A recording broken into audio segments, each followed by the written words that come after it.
दैत्य और बच्चा। एक बार की बात है, एक बच्चे को लेकर दो दैत्य बहुत दूर देश लेकर चले गए थे। बच्चे को बहुत खिलाते खिलाते बच्चे को बड़े कर रहे थे। वह दोनों खुद खाना नहीं खाते थे, बच्चे को बहुत प्यार करते थे। बच्चे को यह भी नहीं पता था कि यह मेरे माँ बाप नहीं हैं। वह अपना वेश बदल के रह रहे थे, एक स्त्री पुरुष के रूप में, इसलिए माँ बाप की तरह मानते थे बच्चे भी। दैत्य रात में बच्चे के दोनों उंगली को अपने मुंह में रखकर सोते थे।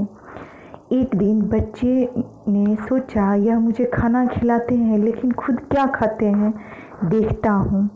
यह रात में जाकर देखने लगा। दोनों बहुत सारा हड्डी फेंक रहा था। दोनों दैत्य छुपकर बच्चों से कि वह अच्छा सा दिखे उस बच्चे के सामने, और बच्चे को बहुत स्वादिष्ट खाना खिलाता था। खुद वह बहुत सारा हड्डी मांस खाता था। उस बच्चे ने जब देखा तो उसके दिमाग में यह आया कि मेरे माँ बाप तो नहीं हो सकते, यह ज़रूर कोई और है। इसके बाद बच्चा बाहर घूमने के बहाने महल से बाहर निकला।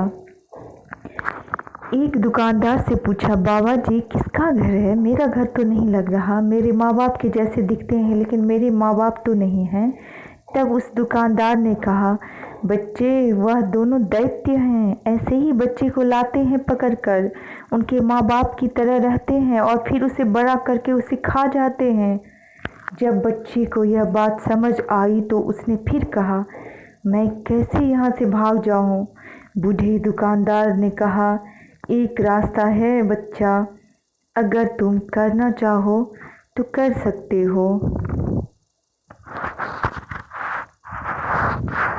तुम चाहो तो तुम वहाँ से भाग सकते हो।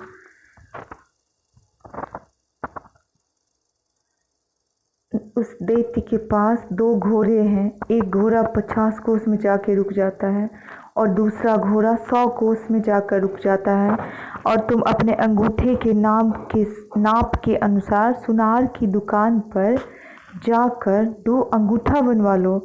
उस बच्चे ने वैसे ही किया और सुनार की दुकान पर जाकर अपने अंगूठे के बराबर 2 अंगूठा बनवाया उनसे, और वह रात में भागने की तरकीब सोची। वह बच्चा रात में जब वह दोनों अंगूठे को अपने मुंह में रखते थे तो उसमें उस बच्चे ने वह सोनार के द्वारा बनाया हुआ नकली अंगूठा दैत्य के मुंह में रख दिया। जब दोनों दैत्य गहरी नींद में सोए हुए थे तब उसने उन दोनों दैत्यों के मुंह में वो नकली अंगूठा रख दिया, लेकिन उससे एक गलती हो गई कि उसने 50 कोस जाने वाले घोड़े पर ही बैठ गया। जब घोड़ा भागने लगा तो दैत्यों की नींद टूट गई, वह भी जाग गए। दैत्य के पास 100 कोस जाने वाले घोड़े थे, वह उसी पे बैठ गया। उसके बाद बच्चे का पीछा करने लगा। पीछा करते करते वह बच्चा जब उसका घोड़ा 50 कोस जाकर रुक गया तो सोचने लगा, अब क्या करूं? पीछा करते करते दोनों दैत्य भी उसके पीछे आ गए। बच्चे ने सोचा क्यों ना पेड़ पे चढ़ा जाए, और वह पेड़ पे चढ़ गया।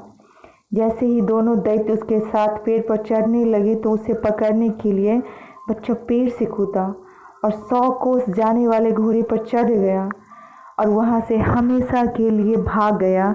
यह कहानी मुझे मेरी दादी माँ सुनाया करती थी जब हम लोग सोते थे। मैंने सोचा जो आज क्यों ना आप लोगों को सुनाया जाए, वो रोज़ सुनाती थी।